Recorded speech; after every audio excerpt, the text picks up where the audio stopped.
बिस्मिल्लाहिर्रहमानिर्रहीम। अस्सलाम वालेकुम डियर स्टूडेंट्स, मैं हूं आपका बायोलॉजी इंस्ट्रक्टर उबैदुर रहमान बेग। हम जो एसएलओ पढ़ रहे हैं वो है explain the theory of evolution by natural selection with examples. कल हमने यहां बैक्टीरिया के अंदर एंटीबायोटिक्स के अगेंस्ट जो रेजिस्टेंस डेवलप हो रही है इसकी एक एग्जांपल पढ़ी थी, जहां हमने देखा था कि दुनिया में सबसे पहली डिस्कवर की जाने वाली पेनिसिलिन, जिसने वर्ल्ड वॉर 2 के अंदर लाखों लोगों की जानें बचाई, आज किस तरह से ये इनइफेक्टिव हो चुकी है, क्योंकि इसके बार बार ओवर यूज ने बैक्टीरिया के अंदर इसके अगेंस्ट रेजिस्टेंस डेवलप कर दी है। इसका जो स्ट्रक्चर है उसके अंदर एक पार्ट है बीटा लैक्टम, जिसके against bacteria beta lactamase enzyme बनाते हैं जो वहां से पेनिसिलिन को डिस्ट्रॉय करके उसे इनइफेक्टिव कर देते हैं। तो ये आपके पास बैक्टीरिया की पॉपुलेशन में एडॉप्टेशन आई है, एवोल्यूशन का प्रोसेस हुआ है, जिसमें आप देख सकते हो कि जब आपके पास स्टार्ट के अंदर बैक्टीरिया रिप्रोड्यूस कर रहे हैं तो दे आर ऑल नॉर्मल, ठीक है, इनमें किसी किस्म की म्यूटेशन नहीं है। लेकिन इसी प्रोसेस में हम देखते हैं कि बाज़ औक़ात इनमें रैंडम म्यूटेशन आ जाती है, या फिर आप देखते हो कि आप उसे ओवरडोज दे रहे हो, बार बार आप पेनिसिलिन के सामने उसको एक्सपोज कर रहे हो। दोनों सूरतों में आप देखते हो कि वो खुद को सरवाइव करने के लिए अपने अंदर म्यूटेशन लेकर आते हैं, ठीक है, रैंडम भी हो सकती है और उसके एनवायरनमेंट में दी जाने वाली पेनिसिलिन की वजह से भी ये म्यूटेशन हो सकती है। अब जो नेक्स्ट जनरेशन आई हमारे पास, ये इसको जब आपने पेनिसिलिन अप्लाई की ना, या कोई भी एंटीबायोटिक अप्लाई की, तो हुआ ये कि इस पॉपुलेशन के अंदर वो बैक्टीरिया जो एंटीबायोटिक को लेके सेंसिटिव थे, यानी उनमें इसके अगेंस्ट रेजिस्टेंस नहीं थी, दे ऑल गॉट किल्ड। लेकिन वो चंद बैक्टीरिया जिनके अंदर म्यूटेशन हो चुकी थी और उसकी वजह से इन्होंने एंटीबायोटिक के अगेंस्ट रेजिस्टेंस डेवलप कर ली थी, ये आपके जो म्यूटेंट्स हैं ये एंटीबायोटिक ट्रीटमेंट को सरवाइव कर गए। अब सेंसिटिव वालों की डेथ हो गई और ये म्यूटेंट सरवाइव कर गए, तो क्या हुआ, जो नेक्स्ट जनरेशन आई वो तमाम की तमाम जो थी वो आपकी एंटीबायोटिक्स के अगेंस्ट रेजिस्टेंट थी। तो देखा आपने कि किस तरह से एंटीबायोटिक सप्लाई करने से एक पॉपुलेशन जो है वो वेरी की। वो वाले बैक्टीरिया जिनके अंदर रेजिस्टेंस नहीं थी वो कम हुए या खत्म हुए, और वो जिनमें म्यूटेशन थी और वो रेजिस्टेंट हो गए थे, आपने देखा अगली जनरेशन में उनकी पॉपुलेशन, उनकी जो तादाद है वो ज्यादा होगी। ये जो आपने पॉपुलेशन के अंदर फ्रीक्वेंसी चेंज की है, लिविंग ऑर्गेनिज्म की तादाद चेंज की है, ये एवोल्यूशन का प्रोसेस है। और यहां जो ड्राइविंग फोर्स है वो आपकी दी जाने वाली पेनिसिलिन एंटीबायोटिक है, जो कि उनके एनवायरनमेंट के अंदर एक स्टिमुलेंट का, ड्राइविंग फोर्स का काम करती है। कुछ ऐसी ही एग्जाम्पल हमने आज पढ़नी है, जिसका नाम है industrial melanism and peppered moth. पहले तो हम इस टर्मिनोलॉजी को भी समझेंगे, लेकिन इंटरेस्टिंग चीज यहां पे जो है ना, वो मैं दिखाना चाह रहा हूं कि आपके पास किस तरह से नेचुरल सिलेक्शन का प्रोसेस होता है। नेचर किस तरह से एक पॉपुलेशन के अंदर मौजूद लिविंग ऑर्गेनिजम्स की तादाद को वेरी करती है, जिस वजह से आप देखते हो आफ्टर मेनी जनरेशन हमारे पास इतनी ज्यादा वेरिएशन आ चुकी होती है नई जनरेशन में कि वो अपने एंसेस्टर से बिल्कुल मुख्तलिफ हो जाती है। इसकी ही एक झलक जो है, आइए हम एक सिमुलेशन से देखते हैं। सिमुलेशन में यही कुछ ऐसा ही फिनोमेना हो रहा है, जो हम एग्जाम्पल पढ़ेंगे वो नहीं है, लेकिन इससे रिलेटेड है, कंसेप्ट वही है जो मैं आपको दिखाना चाहता हूं। ये देखो, आपके पास एक बैकग्राउंड सिनेरियो है जहां पे आप देख रहे हो कि सॉइल कलर है ब्राउन, बीच में वेजिटेशन है, और अगर आप गौर करो तो आपके पास यहां पे एक व्हाइट रैबिट पड़ा हुआ है। अब ये जो व्हाइट रैबिट है, आप देखेंगे इनमें रिप्रोडक्शन की वजह से ऑफस्प्रिंग प्रोड्यूस होंगे, इनकी तादाद बढ़ रही है। अब मैं चाहता हूं मैं यहां पे ब्राउन रैबिट्स जो है वो भी ऐड करवाऊं, तो नेक्स्ट जनरेशन में आप देखोगे, ये देखो ब्राउन रैबिट्स भी आ गए। अब सिंपली ये रिप्रोड्यूस कर रहे हैं, लेकिन आप गौर से देखो तो इनमें भी व्हाइट जो है ना ये तादाद में ज्यादा है और ब्राउन वाले अभी तादाद में कम है। लेकिन अब देखो मैं क्या करता हूं, मैं यहां से वुल्फ जो इनका प्रीडेटर है इसको ऐड करता हूं, ये देखो। अब देखो वुल्फ जब आए तो उन्होंने क्या किया, रैबिट्स का शिकार किया। लेकिन आपने नोटिस किया है कि जब उन्होंने उनको प्रे किया तो व्हाइट वाले रैबिट्स हैं जिनकी तादाद ज्यादा कम हुई है ब्राउन वालों की निस्बत। ब्राउन भी कम होते हैं थोड़े बहुत, लेकिन व्हाइट वालों को ज्यादा डैमेज होता है। इसकी वजह पता है क्या है? इसकी वजह यह है कि जो व्हाइट वाले हैं ना, ये अपने एनवायरनमेंट के लिहाज से उस तरह अडॉप्टेड नहीं है। सॉइल कलर इनके साथ कंट्रास्ट करता है, ये ज्यादा हाईलाइट होते हैं सॉइल कलर में, जिसकी वजह से वुल्फ को इन्हें आइडेंटिफाई करके प्रे करना आसान हो जाता है। जबकि वो ब्राउन वाले जो हैं, जिनका फर कलर सॉइल से करीब करीब है, ये हाइड कर जाते हैं, कैमोफ्लाज हो जाते हैं, जिसकी वजह से वुल्फ जो है वो इन्हें ज्यादा इजीली आइडेंटिफाई नहीं कर पाते और इनका शिकार कम करते हैं। अब ये जो वुल्फ है, ये बच्चों वो ड्राइविंग फोर्स है जो इनकी पॉपुलेशन को वेरी कर रही है। और किस तरह वेरी कर रही है कि व्हाइट वाले जिनके अंदर फेवरेबल ट्रेड्स नहीं है इस एनवायरनमेंट के मुताबिक, ये कम हो रहे हैं हर जनरेशन के बाद। और जो ब्राउन वाले जिनके अंदर फेवरेबल ट्रेड है, वो आप देख रहे हो कि वो हर पॉपुलेशन के बाद बढ़ते चले जा रहे हैं।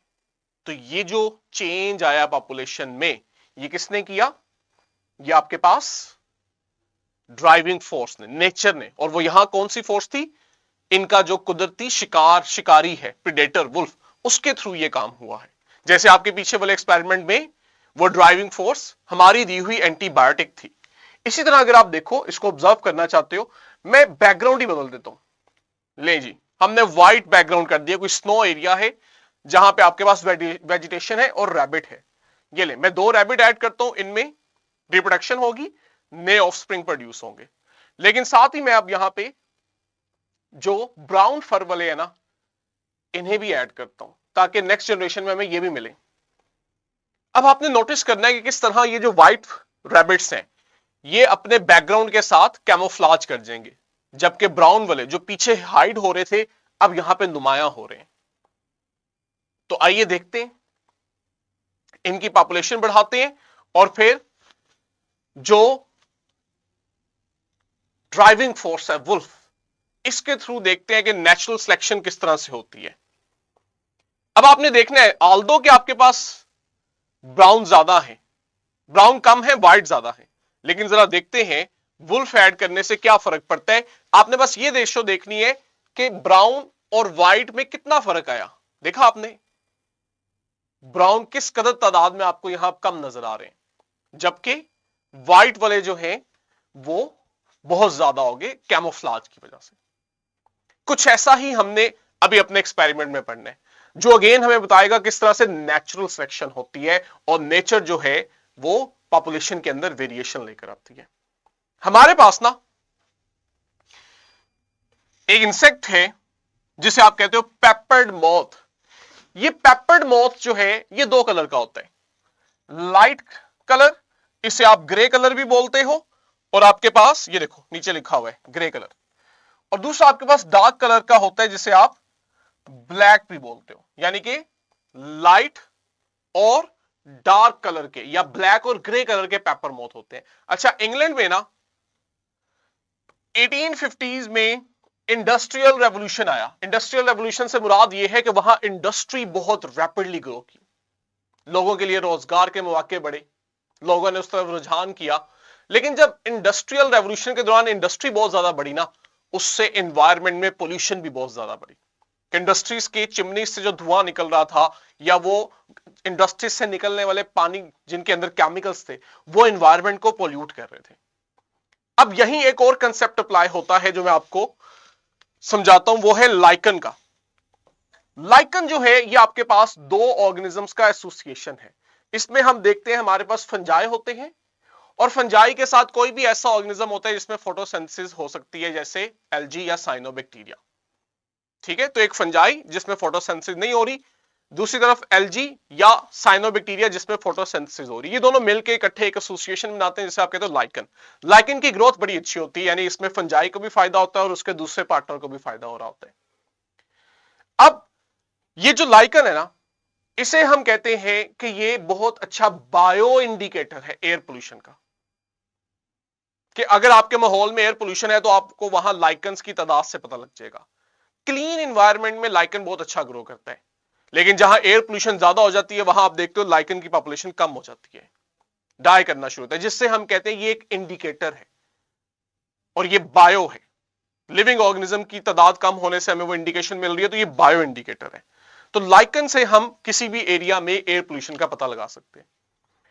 अब होता पता है क्या था, इंग्लैंड के अंदर जनरली उनके जो ट्रीज है ना, वहां पे ये लाइकन ग्रो की हुई थी। इंडस्ट्रियल रेवोल्यूशन आने से पहले ट्रीज की बार्क जो है उस पर लाइकन बहुत ज्यादा ग्रो करती थी। अब बार्क जो है वो डार्क होती है, डार्क ब्राउन या ब्लैक कलर की, लेकिन लाइकन ग्रो करने से ना वो लाइट हो गई थी। ये देखो, ये लाइकन ग्रो करने से आपको दरख्त कुछ इस तरह के नजर आ रहे हैं, लाइट कलर के, क्योंकि लाइकन इस तरह की है। अब क्या हुआ, इंडस्ट्रियल रेवोल्यूशन की वजह से ना एयर पोल्यूशन बढ़ी। एयर पोल्यूशन बढ़ने की वजह से क्या हुआ, ये लाइकन जो है इसकी डेथ होना शुरू हो गई। जब लाइकन की डेथ हुई तो ट्री से लाइकन रिमूव हुई, तो देखो ट्री की बार्क अपने असल कलर में, डार्क ब्राउन कलर में या ब्लैक कलर में हमें नजर आना शुरू हो गई। लेकिन ये जो ट्री के ऊपर लाइकन जो है इसकी तादाद कम ज्यादा होने से ये जो दो कलर के पेपर्ड मोथ है ना, इनकी पॉपुलेशन में बहुत वाजिया फर्क आया। रेवोल्यूशन से पहले क्या सीन था, आपके पास लाइकन ग्रो होने से ट्री बार्क लाइट कलर के नजर आते थे। अब इन लाइट कलर के ट्री बार्क के ऊपर अगर आपके पास एक ग्रे कलर या लाइट कलर की पेपर्ड मॉथ बैठी है और दूसरी तरफ आपके पास वहीं पे डार्क या ब्लैक कलर की पेपर्ड मॉथ बैठी है, तो जरा खुद देख के बताओ दोनों में से कौन ज्यादा प्रोमिनेंट हो रहा है। अगर परिंदे ने, बर्ड ने आके इनमें से किसी को एज ए फूड यूज करना है, इनका शिकार करना है, तो वो किसको ज्यादा कैच करेगा। बिल्कुल वही चीज जो अभी हमने सिमुलेशन में देखी कि आपके पास अगर सॉइल के ऊपर आप रैबिट्स ग्रो कर रहे होते हो, तो वहां पे अगर वुल्फ आ जाएगा तो वो ब्राउन या व्हाइट किसको ज्यादा प्रे करेगा। जैसे वहां वो व्हाइट को ज्यादा प्रे कर रहा था, यहां ये डार्क को ज्यादा प्रे करेंगे बर्ड्स। क्यों, क्योंकि ये जो डार्क पेपर्ड मोथ है ना, ये व्हाइट लाइकन के अगेंस्ट बहुत प्रोमिनेंट हो रहा है, जबकि लाइट कलर वाला, ग्रे कलर वाला जो पेपर्ड मोथ है वो कैमोफ्लाज कर जाता है, हाइड कर जाता है। तो इसकी वजह से आप देखते थे before industrial evolution peppered moth की जो पॉपुलेशन है इसमें ब्लैक पेपर्ड मोथ हमें कम मिलते थे इंग्लैंड में, और जो लाइट ग्रे कलर वाले हैं ये ज्यादा मिलते थे। लेकिन क्या हुआ, इंडस्ट्रियल रेवोल्यूशन आई।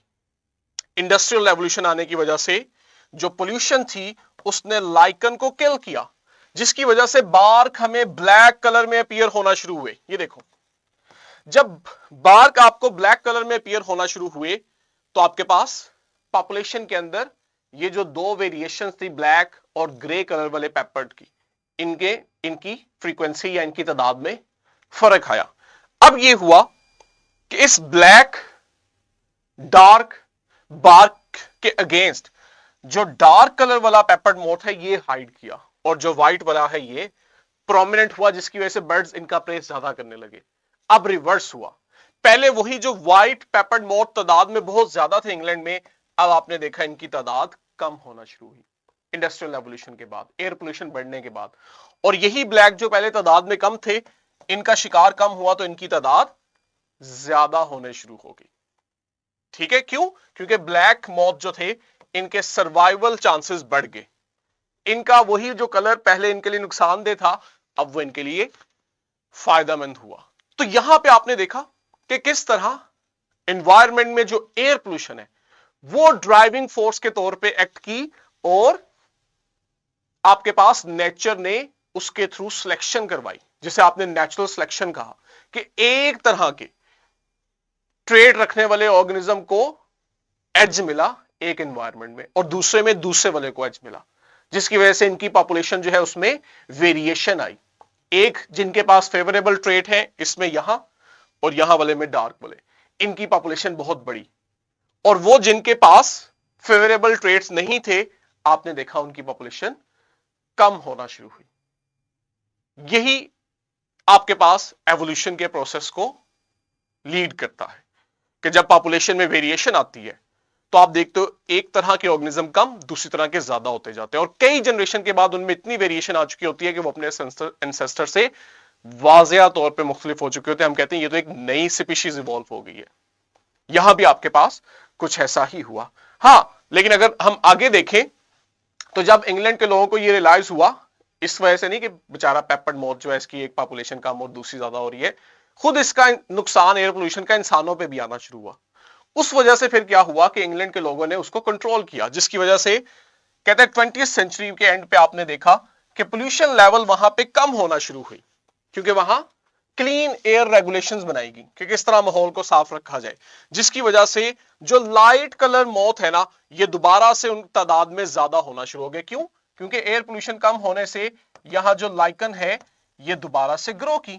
जब ये दोबारा से ग्रो की तो टी बार्क जो है वो आपको फिर लाइट नजर आने लगा, जिसकी वजह से ये ग्रे या लाइट कलर मौत जो है इनकी तादाद बढ़ने लगी, क्योंकि लाइकन्स दोबारा रीग्रो किए और इनको उस माहौल में ज्यादा बेहतर कैमोफ्लाज मिलता था। ठीक है, मैंने यहां एयर सिमुलेशन वाली, एयर पोल्यूशन वाली सिमुलेशन खुद नहीं दिखाई कि आप ज्यादा केमिस्ट्री में ये चीज अंडरस्टैंड कर सकते हो कि वो एयर पोल्यूशन कैसे हो रही है, किस तरह से हो रही है, क्या इफेक्ट आ रहा है, बकायदा इसकी सिमुलेशन मौजूद है।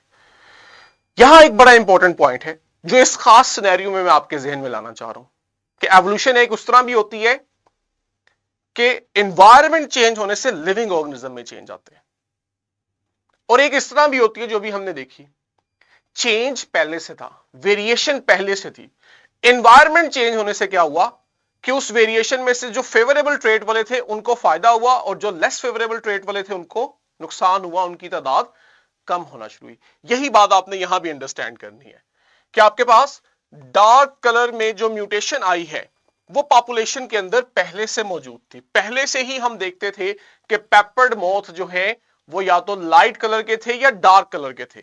ये जो उनके अंदर वेरिएशन आई कि डार्क और लाइट कलर के पेपर्ड मॉथ अपीयर हुए, इसका एयर पोल्यूशन से कोई लेना देना नहीं, ये चीज उनमें पहले से मौजूद थी। सिर्फ ये हुआ कि आपके पास एयर पोल्यूशन बढ़ने की वजह से जो दो पॉपुलेशन की फॉर्म्स हैं या पॉपुलेशन में जो दो टाइप्स थी डार्क और लाइट वाली, इनकी फ्रीक्वेंसी शिफ्ट हुई। बिफोर पोल्यूशन लाइट वाले ज्यादा थे, आफ्टर पोल्यूशन डार्क कलर वाले पेपर्ड मॉथ जो है ये ज्यादा हुए। तो सिर्फ आपके पास पॉपुलेशन में उनकी फ्रीक्वेंसी वेरी हुई है। लेकिन अगेन ये भी एक बहुत इंपॉर्टेंट चीज है कि पोल्यूशन लेवल वेरी करने से उनकी जो पॉपुलेशन की फ्रीक्वेंसी वेरी की है।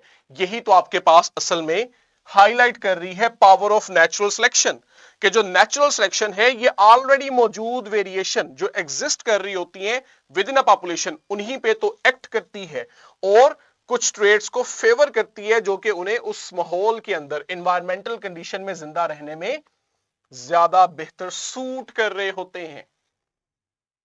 Do you understand? यही वो असल चीज है जो आपने यहां पे अंडरस्टैंड किया। अगर मैं क्विकली समराइज करूं, ओवर प्रोडक्शन हुई, फिर उसके बाद वेरिएशन देखी हमने कम्युनिटी में, पॉपुलेशन में स्ट्रगल हुई एग्जिस्टेंस के लिए, सेम स्पीशीज के मेंबर में भी और डिफरेंट स्पीशीज के मेंबर में भी, और फाइनली जो फिट था अपने माहौल के मुताबिक वो सरवाइव किया। और यहां पे फिट होने से मुराद फिजिकल स्ट्रेंथ नहीं है, रिप्रोडक्टिव सक्सेस है।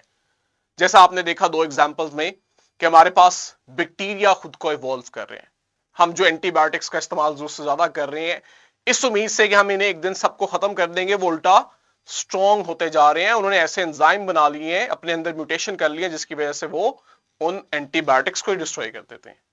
और दूसरा केस हमने देखा कि जहां पे पहले से मौजूद वेरिएशन, ठीक है, नेचर ने वेरिएशन रिड्यूस नहीं कराई जैसे बैक्टीरिया केस में हुआ, यहां पहले से ही मौजूद पेपर्ड मॉथ के अंदर जो वेरिएशन थी नेचुरल सिलेक्शन ने उस पर एक्ट किया और जो माहौल के मुताबिक फेवरेबल थे उनको सर्वाइवल चांसेस ज्यादा दिए और जो नहीं फेवरेबल थे उनके सर्वाइवल चांसेस कम कर दी, जिससे आपने देखा पॉपुलेशन के अंदर जो दो टाइप के पेपर्ड मॉथ है इनकी फ्रीक्वेंसी यानी इनकी तादाद में बहुत वाजिया फर्क देखने को मिला।